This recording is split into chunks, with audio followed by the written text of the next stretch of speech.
Before you click off the video, I'm fully aware how bad the lighting is, but if you remember my video last week when I was introducing ZeusWeusFilm and saying about how I'm going to start doing regular content for the channel, I said in that video 4 types of videos I'm sort of toying with.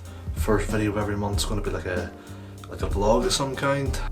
Week 3 I said was going to be a film review, I'll get to that at the end, and then week 4 podcast, but week 2 I said was going to be a tutorial. If any has read the description in last week's video, I mentioned that because it was a very rushed week, didn't have a lot of time to make that video, and the lighting was, for lack of better words, awful. Now we're going to pretend that was intentional, because like I said last week, week 2 of every month, some kind of tutorial to help anyone out there that's wanting to make content or films or whatever for themselves. So this week, how to light indoor video.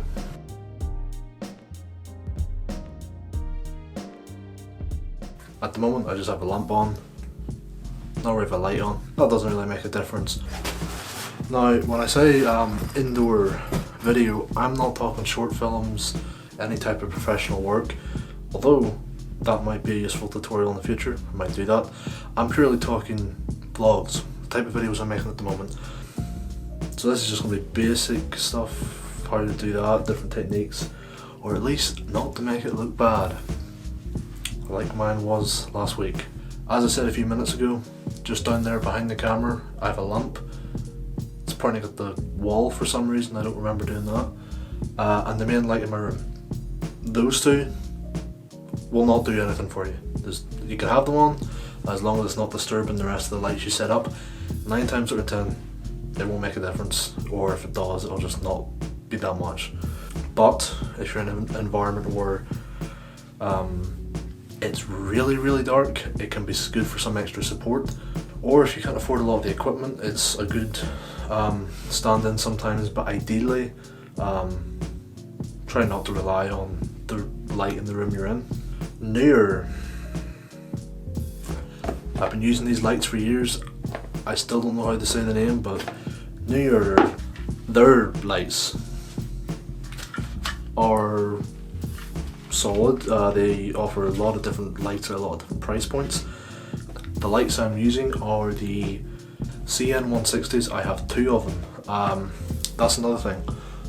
Use 1 light if you don't have a choice, but 2's the minimum. I'd even say 3. 1 here, 1 here, 1 here. Most of their lights, most lights in general, apart from like the really big, heavy, expensive ones, will have one of these. I bet you it's not going to focus because of how, nope. Cold shoe clip.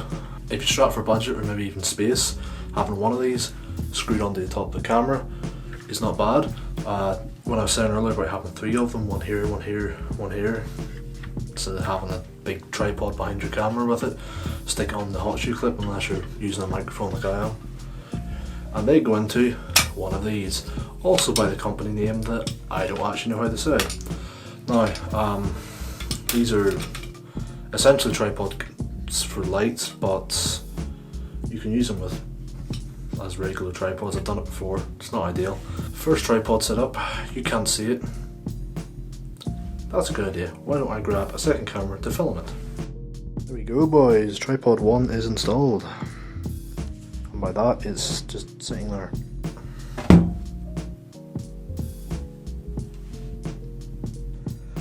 Aye. Now setting up the lights.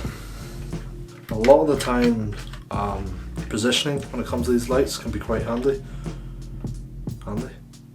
Important, I mean, important. And I'll get into that whenever they're set up. Right, both lights set up. Yay! First problem, they're too bright. And that's one thing that you don't actually want to do in YouTube videos. Not only because you'll be in immense pain, it's also distracting and it really does not make the shot or the background or anything look good. And one thing that's just interesting when it's popped up there in the viewfinder, shadows. Now this is a bit of a different scenario because I have a poster behind me which is glossy, but shadows is one thing you want to tweak your lights to try and get rid of if you can. I'm going to attempt to. Now you see shadow on that side. That's why I was saying earlier, 3 lights is key. I don't have 3 lights, but it's key. Reason being, light on you, and then you could actually set these ones further around to try and take out the shadows. Now, just turning off the main light because, like I said, you don't want to rely on those too much. Now,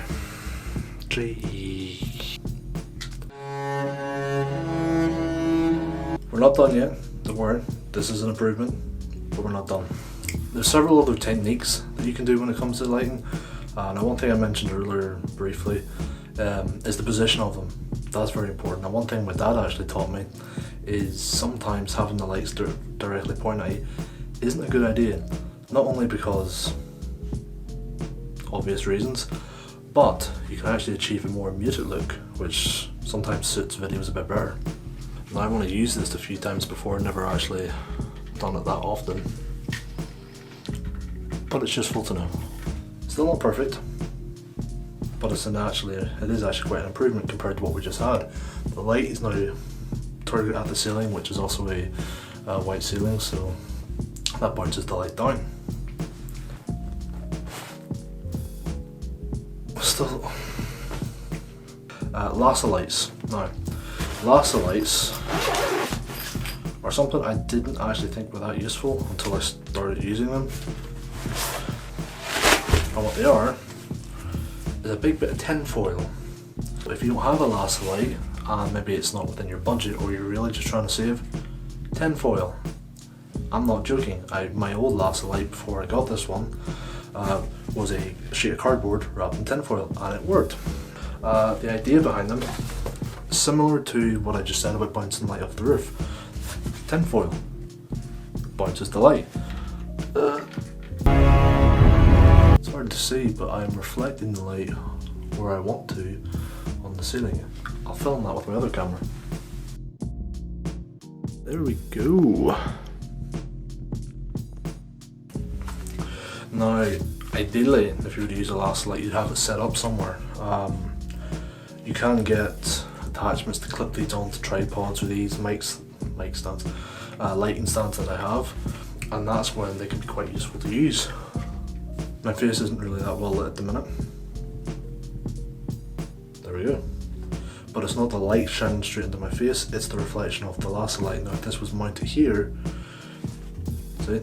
If this was mounted here, that would be a good way if I was still, for me to speak with a lit face, but it's not overly lit and annoying. Now, the light is obviously a wee bit annoying, but not as annoying if it was pointing straight at me. Next tip,